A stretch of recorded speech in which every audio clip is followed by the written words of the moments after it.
Alright, so in this video, I'm just going to show you a few slides that I've prepared for a previous talk, and I'll just go through some points in these slides, and then in the next video, I'll actually go through the simulation and edit the actual detector construction class itself and show you it in a hands-on fashion.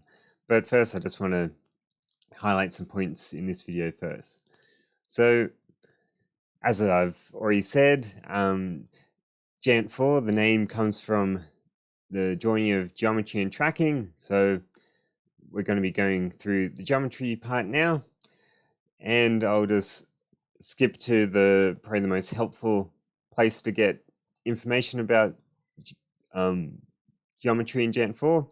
So if you just go to the application developers manual on the website, or just Google Geant4 geometry, you've got all these helpful links describing the different parts of the geometry.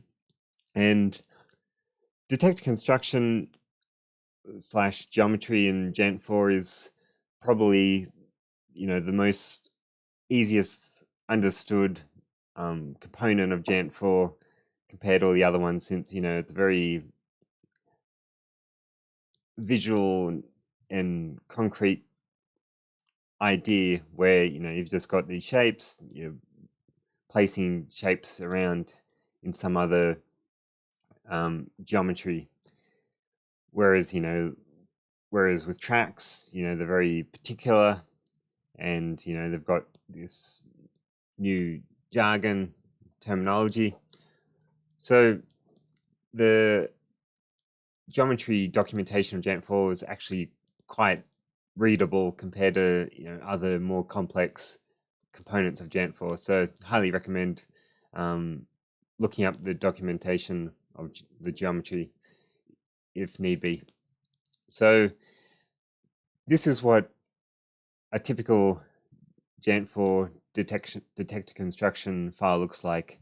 And as I've already said in previous videos, the reason why the geometry file in Geant4 is called detector construction is just because of the high energy physics background, or the history of Geant4 being used in high energy physics. So in high energy physics, it's all concerned about detectors. So the detectors pretty much the whole geometry. So that's why the geometry is called detector construction instead of geometry construction.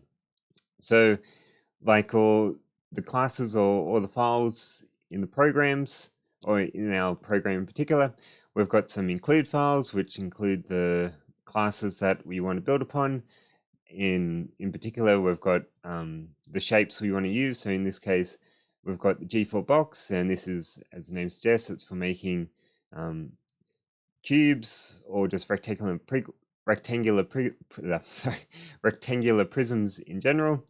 And we could also have an orb, as in G4 orb.hh, and that would be if we wanted to make spherical like shapes. And similarly, there's a G4 tubs for making tubes or cylinder like volumes. And we've also got this manager, which we'll see shortly, which deals with materials that we'll use. But below the included headers, we've got this detector construction, where this is the first code. This is the first function called when it's created in the main function, or in our case, this would have been the edepsim.cc file. And in this case, this does nothing. And similarly for the detect construction, which is called when this class is deleted from the memory, this code gets executed here. And again, this is nothing in this case. And then in the function called construct, we've got the basic layout of this function is to define your materials. And then once you've made your materials, you make geometries using those materials, and you then place them in what we call the world volume. And what the world volume is in Geant4 is just the largest volume in Geant4, and it must contain all other volumes completely, and I'll talk a bit more about that later.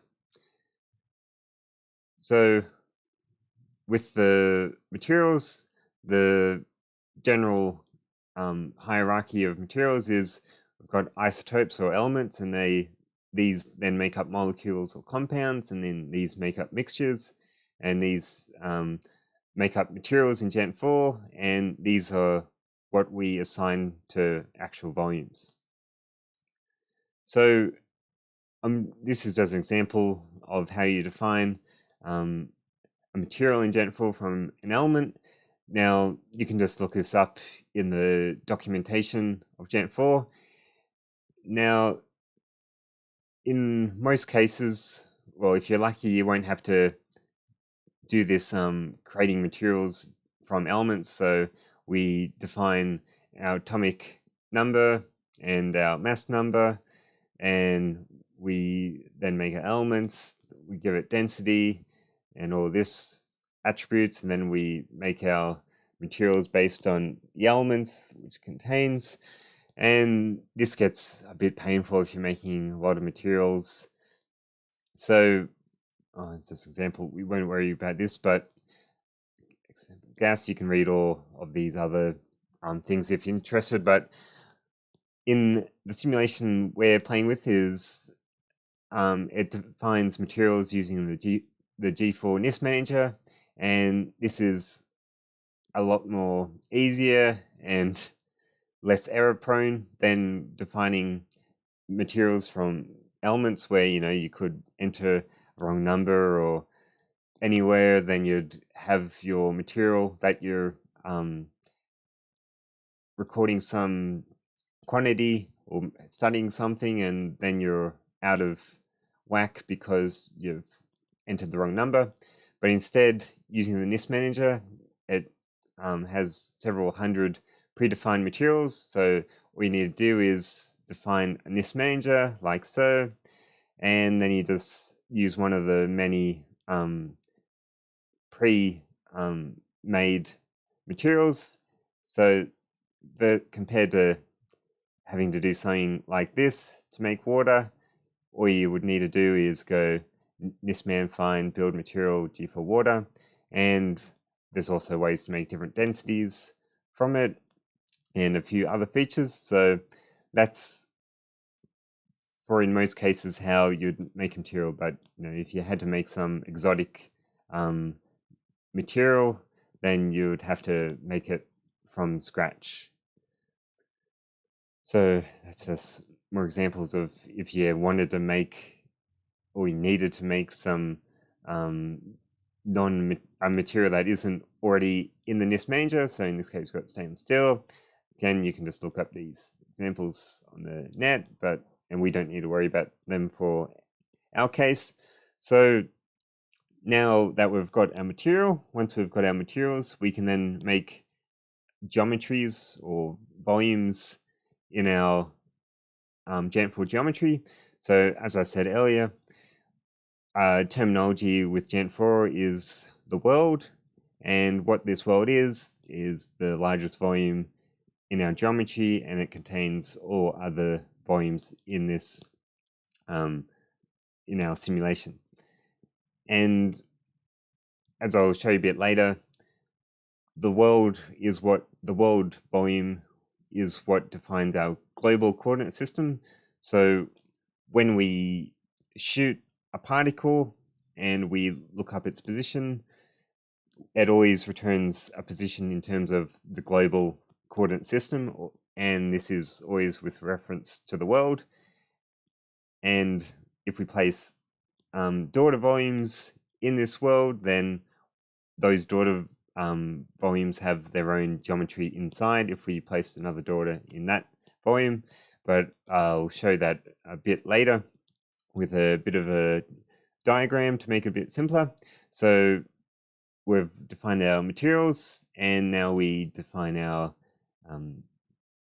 volumes that we want to place in our world. Or first we have to make our world then we can place other volumes. So once we've made our material and we want to make some volume or shape, there's 3 stages we have to take. So first, we have what we call a solid volume in Geant4. And what this is, it's just a geometrical description of the volume.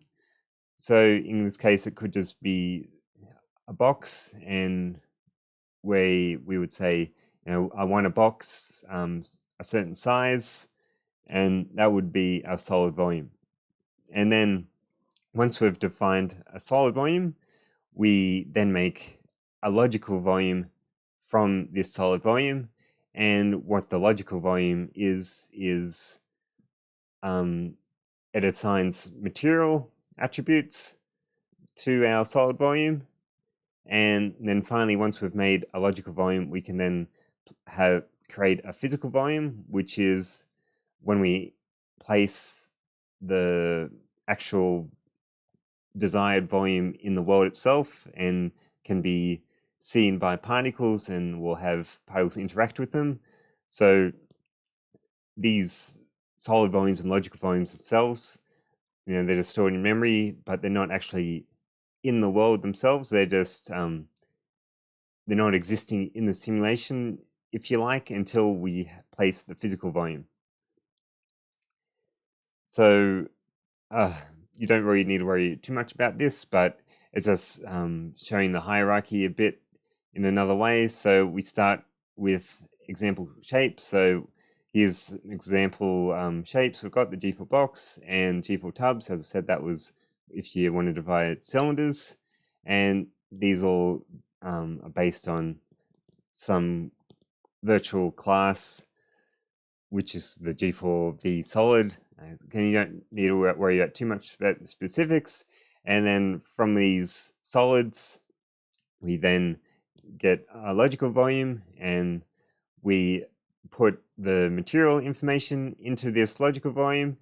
And with this logical volume, we can also make attributes. But again, we don't really need to worry about them, but just for your culture, be aware. And then finally, once we have our logical volume created, we can then make a physical volume from this logical volume. So again, just for your culture, there's a few different types of solids available. We've got constructed solid geometries, or CSGs, and these are pretty much just what you would call regular shapes, such as boxes, spheres, stuff like that, as well as some crazy shapes like you've got here, this Geant4 extruded solid.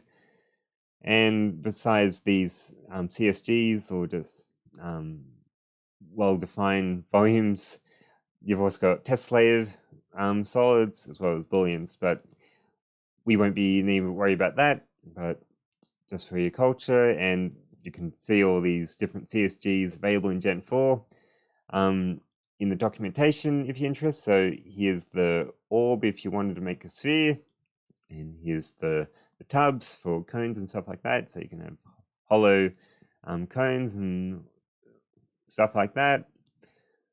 So if you to actually create a solid volume, so remember the first stage in the hierarchy.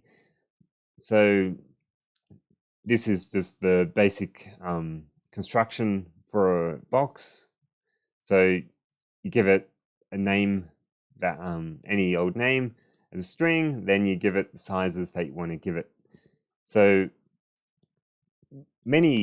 it's an important thing to note with Geant4 is that many of the attributes of solid volumes of shapes are given in terms of half values. So if you think of it like we've got an origin, and if we're placing our shape at the center of the origin, then what these sizes are when we're creating our solid shapes is just like the distance from the origin that we're going in each way. So if this is the origin in our world here at the center of the cube, then what this G4 box function does is you tell it how far from the origin you want to go in each direction. So if we wanted a box to be 1 meter, then we would say go 0.5 meters in the X, 0.5 in the Y, and 0.5 in the Z, and that would give us a 1 meter cubed box or cube. And similar for a cylinder, most of these are defined in the radius as well as the half height or the length. So depending how you want to think about it, whether length or height, again, these are half values. So again, if we had our origin here and saying how far are we going from our central origin to each direction. So be very proactive and alert when you're first starting to create your solid volumes, and always be aware that they're most likely half values and not the total value. So for instance, if you had a world volume which was like a meter by meter by meter, then you place a box in this world volume, but the box, and you wanted it to be, let's say, 60 centimeters cubed, and you forgot to have define it in terms of its half value, then you'll get an overlap because your box you're placing in the world is 1.2 meters cubed instead of 0.6 meters cubed, and you're going outside of the world, so you'll get an error when you run the simulation. So again, Boolean, you can read in the documentation if you're interested, but we won't be worrying about that for our cases. So once we've made our solid volume, which is just just the size of the volume that we're making, then we can assign a material to it and other things such as production of particles.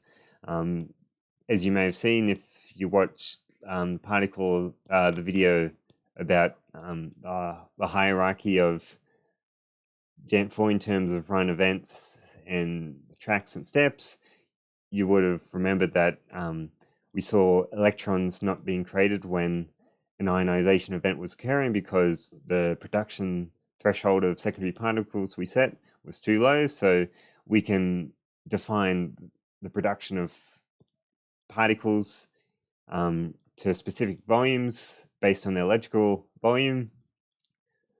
So this would be important if you had some detector and you want to see low energy electrons depositing in this detector, but outside of this detector you don't really care about it, so you could just have high production for outside of this detector, for instance.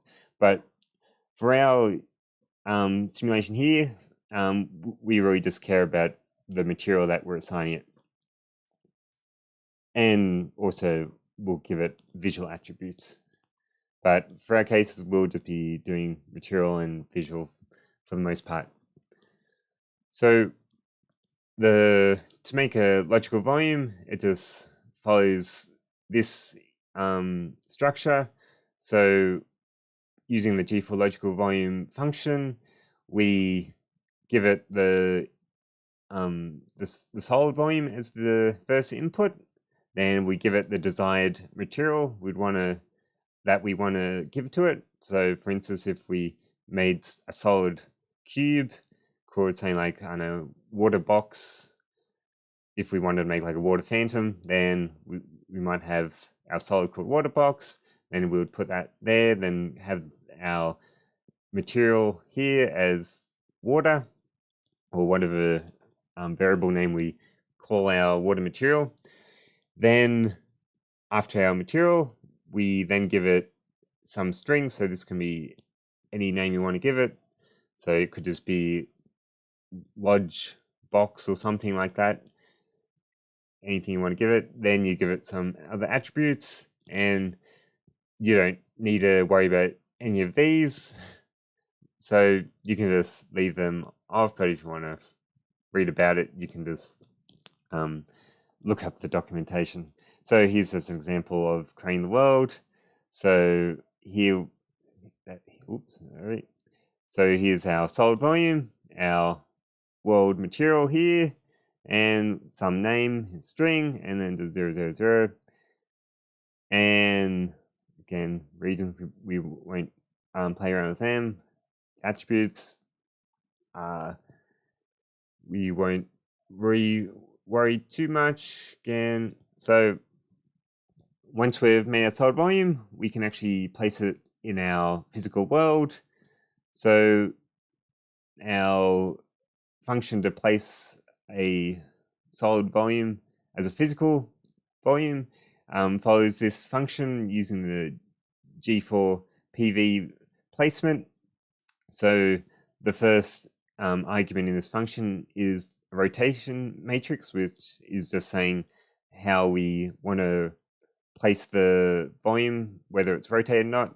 So if you don't want it rotated at all, which, you know, what we'll probably want to be doing, we just place a 0 here, and then they'll just say apply no rotation. And then the next argument is a G43 vector, and in this case we give it an X, Y, Z position, and this is its position with respect to its mother volume, which you'll see a bit later on. And then once we give its position, we can just give it any old name that we want to call it. And then after that, we give its mother logical volume that we're placing it in, and a copy number. Oh, sorry. No, before the copy number, we just place a 0 because currently it's just a placeholder, but in future releases, it's going to have some functionality. So you can always put a 0 there, and then have a copy number. And for this case, we won't really be placing multiple physical volumes, so we can always just put 0 there. And then this last argument is to check if you want to check for overlaps or not.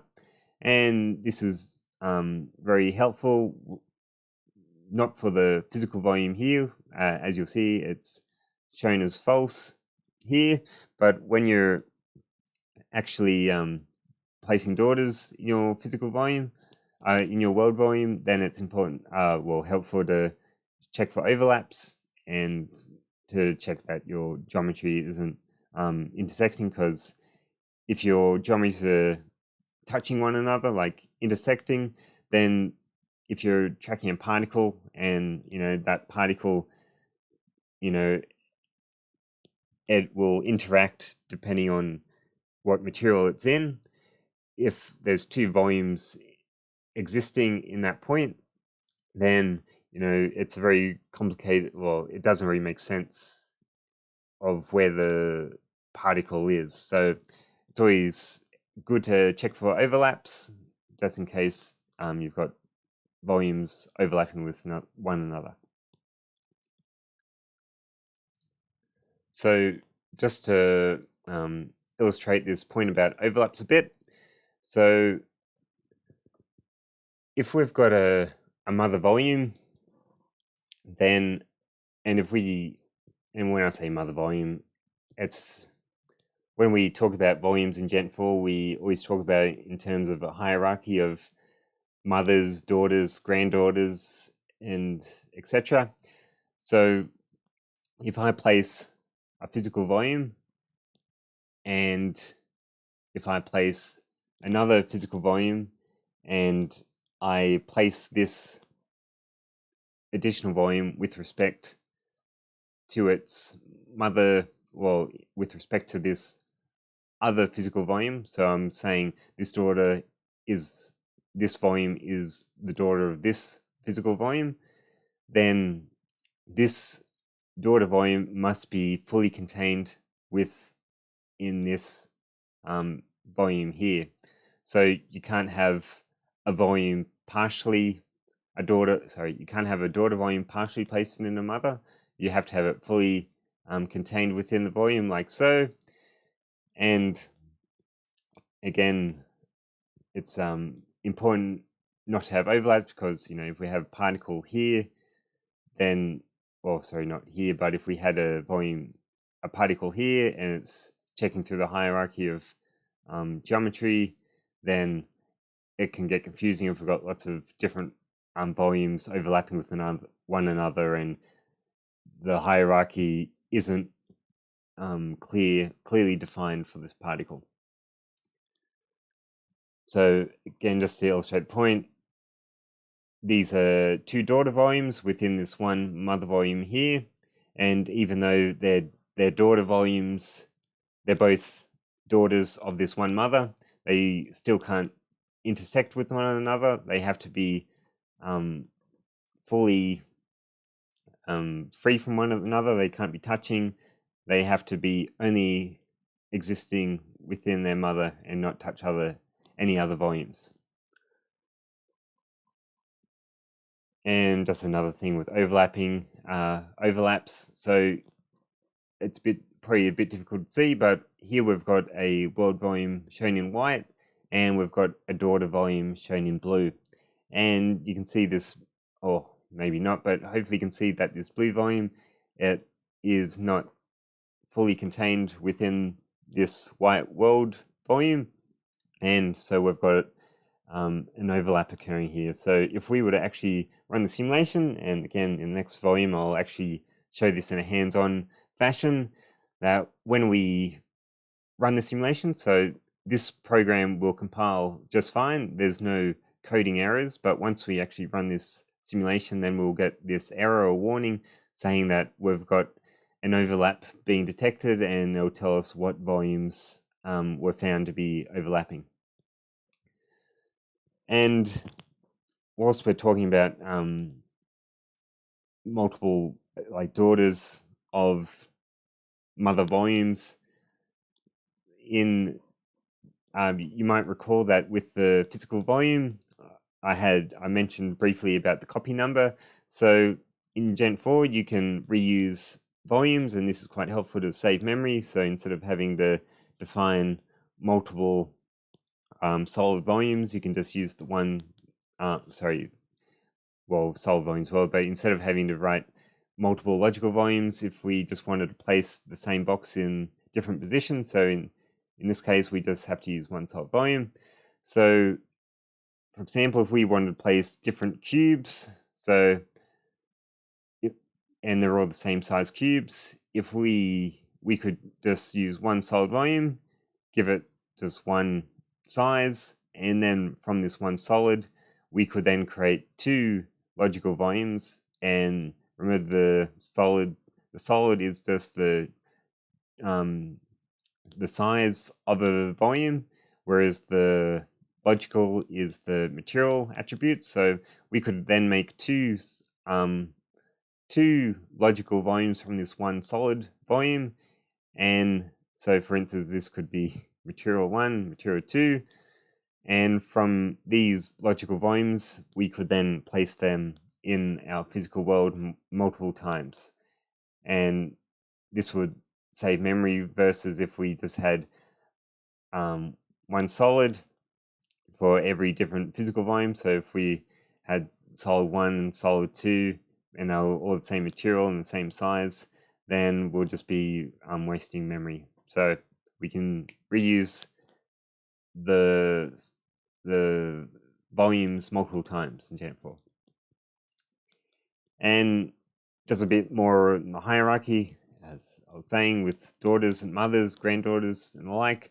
So if I had a logical volume, and let's say this blue volume, some mother to this triangle and this circle, if I defined this one logical volume, this blue volume, so if I just define this one blue volume, then if I then defined this triangle and this circle to be daughters of this one logical volume, then if I place this volume 3 times, then I would have all these volumes placed like so. And just to talk a bit about coordinate system. So in Geant4, the world volume, again, the world is the largest geometry in the simulation, and it has to contain all the daughter volumes completely. So, and this world volume takes what we call the global coordinate system. So whenever we're tracking particles, they always return value in terms of the world volume. But when we're placing daughter volumes or additional volumes, then the volume that we're placing, it takes its coordinate system from the mother volume that it got placed in. So for instance, if this blue volume is this red volume's daughter, then the placement of this red volume will be with respect to this this blue mother volume here. But if we, and then once we've placed this red box, it will have its own coordinate system with its origin in the center.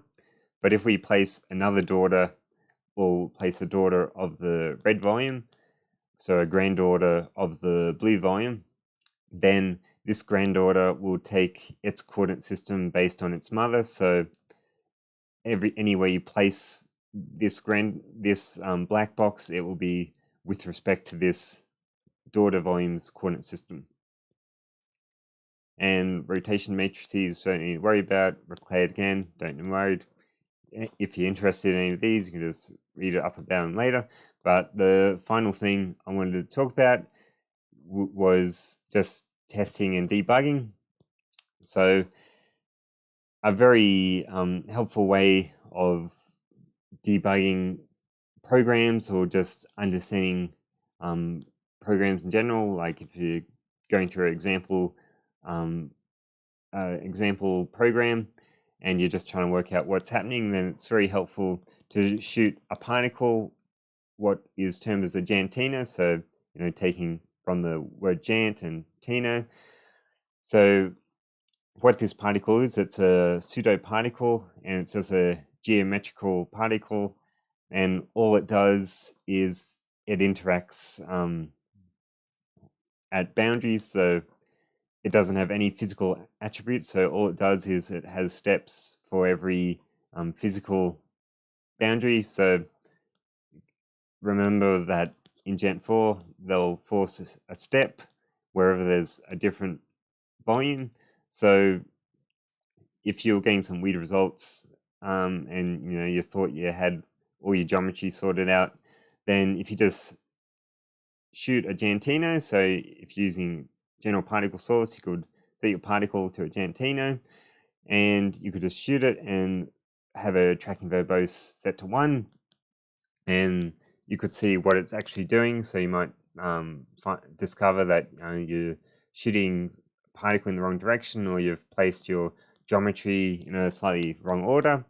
But this is a very powerful way of debugging simulations using a Geant4 particle and with a tracking verbose set to 1.